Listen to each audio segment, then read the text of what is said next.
Hello folks, Adam Conover here from College Humor and Adam Ruins Everything. A couple weeks ago, I had the incredible honor of interviewing Rand Miller, the co-creator of Myst and Riven, two of my all-time favorite games, about his new game, Obduction. We're posting a clip of that interview right here on Dorkly, but you can check out the full interview on my YouTube channel. Hope you enjoy.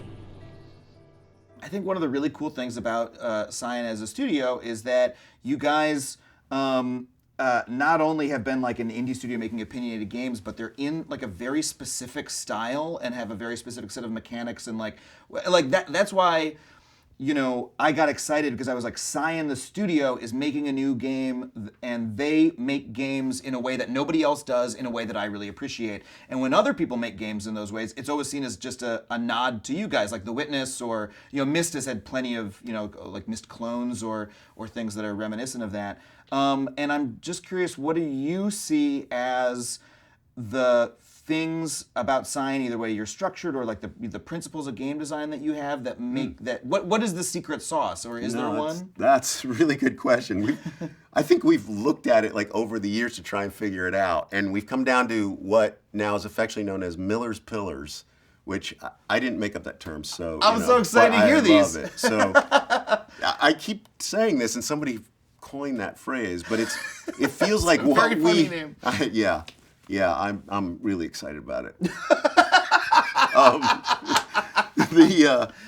It feels like what we try to balance is like this tripod of the story, the narrative, the friction, the gameplay mechanics, and the environment. Mm-hmm. It feels like the entire development process, as we're like in the heat of this battle, whether it's the beginning when we're working with sheets of paper or whether we're building it in the 3D models, we're always trying to balance those three things, and they iterate on each other. If the puzzle doesn't feel like it should fit in the environment, then it's not going to work. If the story doesn't support the puzzle, it's not going to work. It's like all those things have to support and balance each other equally, and that's kind of been our philosophy. Yeah, and it's just so striking that, that's what I love about the games, is that it feels like every puzzle is there for a good reason, that it was, and sometimes it gets a little bit like, why did they build a gate in particularly this way? But in the game, you're like, yeah, this character did, you're using a machine that they built for their own purposes, that has a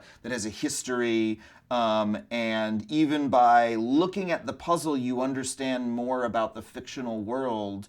The game mechanics and the puzzles and the lore are like all up in each other. They're the same thing. Where so many other video game environments feel like, okay, you had one artist make a really awesome town, and then you had a game designer make a game mechanic and something to do in the town, but the things never interact. It's just a pretty backdrop for a monster to fight or a puzzle to solve. Whereas like everything has a reason in Myst and Obduction. Yeah, and that's not easy. That's the thing that is, it drives us crazy, and I don't know that we actually make games like anybody else in this industry, because we spent a couple months writing this down on big pieces of paper. Literally big blank sheets of paper, designing this. But then when it goes to our artists, there's a lot that keeps getting designed and keeps getting talked over and keeps getting put in front of people, and they don't do what we thought they would do, so we tweak it, and they didn't get this story element, and we tweak it, and then we figure out in our own minds, like, wait a minute, we lost some continuity here. This one doesn't support this. We should do this, and we change it. And it's like the thing has a life of its own, but it feels like it's real to us.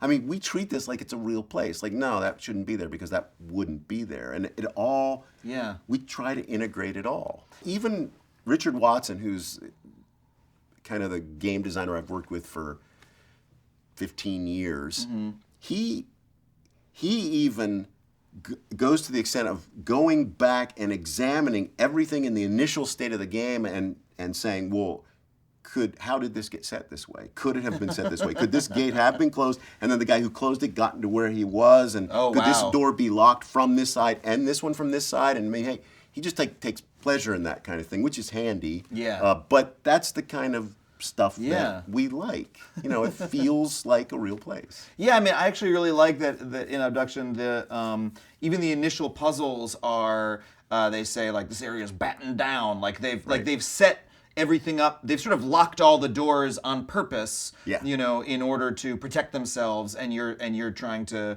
like, that has a reason, And there's other things that we've learned over the years, like, Obduction is somewhat linear at the beginning. The canyon is a great example of what I think is some things we did right in Obduction, where players need a little bit of reassurance at the beginning of a game. You know, especially in our games where it's all wide open and you don't have a clue why you're there.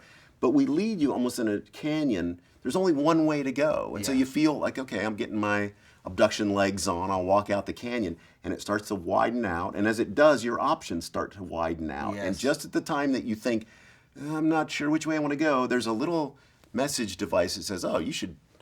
Oh, welcome. This is a happy place, you know. You should follow the trail to Farley's house. And you as a player at least have in your back pocket, oh, well, that's what I'm supposed to do. I can do whatever I want. Yeah. But at least I have a small goal now. And as the world opens up, we try to give you goals, but then there's less and less of those, and at some point you're on your own and you've got the whole world to figure out.